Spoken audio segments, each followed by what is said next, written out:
What's up, guys? My name's Kamal. I'm back. I'm gonna bring you a Path of Exile video.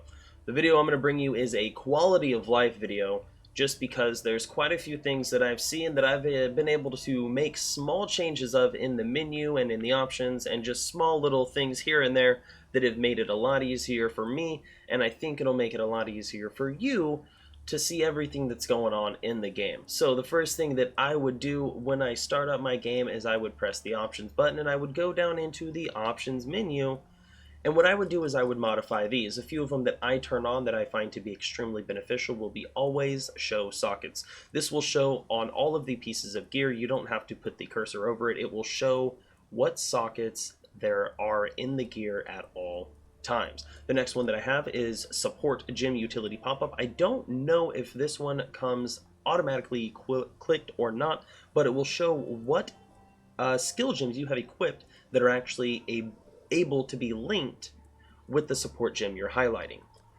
The next one that I have is show life and mana levels, which will give you a numerical value on your life orb and mana bar up on the top left of the screen. Then I have show flask buffs, which shows the flask buffs as well as the auras that you have equipped. Or, well, this shows the auras rather. So this will show the flask, this will show the aura.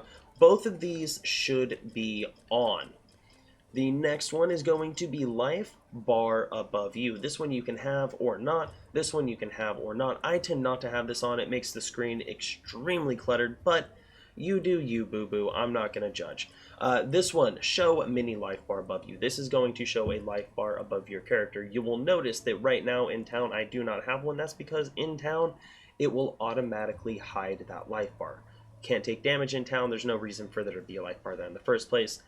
I'm fine with that. Alright, so the next thing you're going to want to do, that's going to be part 1. Part B. I know, 1B, what? Doesn't make sense. Don't ask, don't think about it, just let's carry on. You're going to want to mess with your loot filter. What's the loot filter? Well, it's going to show you how the gear looks. So, god damn it. There we go. Now, we're going to walk out of town. I'm going to throw some things on the ground, and we're going to show you what the loot filter does. So, the way that I personally find out which loot filter works best for me, I come out here, I will see, as you guys will notice, I throw down skill gem, throw down currency item, another currency item, a blue pair of gloves, a flask, another skill gem, a good flask, a white sash, and a couple yellow chests. Okay? Now, couple good things to do are lower currency items as well, and some decently okay currency items. If you have one of these, you can toss it out. It's not necessary. It's going to be, it's going to show up the same way as like a higher value currency orb will almost always. Now, you'll see how it all looks different. If you go into the options, go down to the loot filter, you can actually go through. That's how it all normally looks. It looks okay. It doesn't look too bad. That looks pretty normal, pretty standard. Each different loot filter will change it just a little bit. If you're not seeing very many things change, that's because, well, wow, that doesn't show anything at all. I tend to keep mine on semi-strict. Now, let's say you happen to run around on uber strict and you're like, wait, but I want some of that. All you have to do in order to get everything on the screen that is dropped to show up is click L3. L3, if you are not aware, is the left analog stick pushing in on it. Now, first thing I'm going to do is I'm going to go back and I'm going to change my loot filter because I cannot have that many things hidden from me. I'm way too much of a loot whore for that stuff. Oh, that's much better. Now, the next thing. Now that you have your loot filter set up, now that you have your UI set up, the next thing that you're going to want to do is you're going to want to get your skills set up. Now, when you go to set up your skills and move them around to place them where you want to have them, well, that's something that can be a little bit tricky at times. It took me a little bit to figure out. At first, I didn't think there was much of a uniform way to modify them, and then I realized that I was wrong, and I should have understood that I would be wrong because Grindy Gear Games is better than that. So the way that you do this, there's a couple different ways. I'm going to show you option A. don't use option A, but I'm still going to show you. Option A, PlayStation pad, L1, R2, R3, use the right analog stick to move it around, click X, boom, it's there. Alright, circle, close out, and there it is. Now, you want a much easier way. R3, that, X, alright, I don't want it there because instead I want it on the back bar. If you run with auras, run them on the back bar. The only reason that your auras will get turned off is if you die. Don't die, your auras won't get turned off. Now, what are auras? Good question. That's going to bring us to the next part. So, different skill gems have different things about them. Well, I guess not skill gems, different gems. All of these will consist of gems. You have a support gem, you have a skill gem, and then you have over here, oh, that's not what I meant to do. Hey, Daddy, I have the boot. Yep. You have a aura. Now, what an aura is going to do is it's going to reserve a certain amount of mana. It will be either a percentage or it will be a numerical value, such as either my clarity, which it does, mana reserved, 34.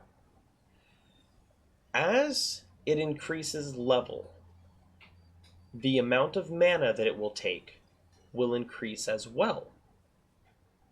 Now, there are other aura gems that take a percentage. It will say mana reserved 20%.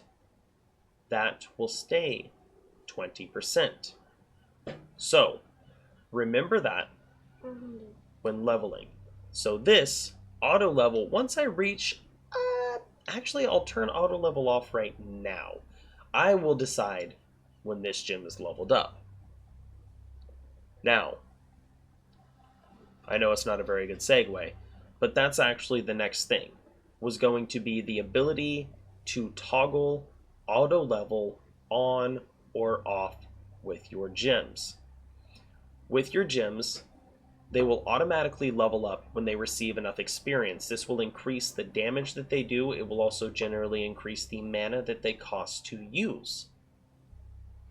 Remember that. So if you need to, just turn off the leveling. There's the majority of these gems, you're going to want to get to a certain level and then leave it alone.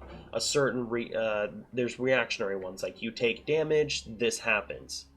Well, those you want to only want at a certain level, because do you want it to happen when you take 1,000 damage? Or do you want it to happen when you take, I don't know, 100 damage? So, always remember the ability to turn on and or off the leveling of your gems. Is there anything else in here? No, but there is one more main, very important thing to know. This is probably going to be the most important thing of this video. That's why it's the last one, because that's how YouTubers do it. Hashtag, I'm not monetized, so it doesn't matter. Anyway, so let's say you're running an instance, which any zone that you go into is considered an instance in this game. You go into a zone, you kill things, that is an instance. So, you go in, you kill stuff, and you're like, alright, well, I've cleared it out, I like the way that zone looked, I'd like to just keep farming it. I seem to have had good luck in there, such as the Legend Act 1. I seem to have good luck in there, I'd like to run it again. Well, if you go to either of the entrances for that zone, you go to the entrance and you press the magical 3-lined button known as triangle. What that does is that opens up a new menu for Instance Manager, which allows you to open up a brand new instance. What that means is all of the monsters are reset, all of the bosses, all of the chests, the map, everything is as though nobody has ever entered it before. And that's that, guys. These are just some tips that I thought that you could use that would definitely help you. Holy shit, it turned off. Anyways, These are tips that I thought you could use to your benefit that could help you, I don't know, enjoy the game a little bit more. Make the UI work for you, and you know, keep things. I don't know what I'm trying to say. Anyways, I'll see y'all in the next video. I'm outie.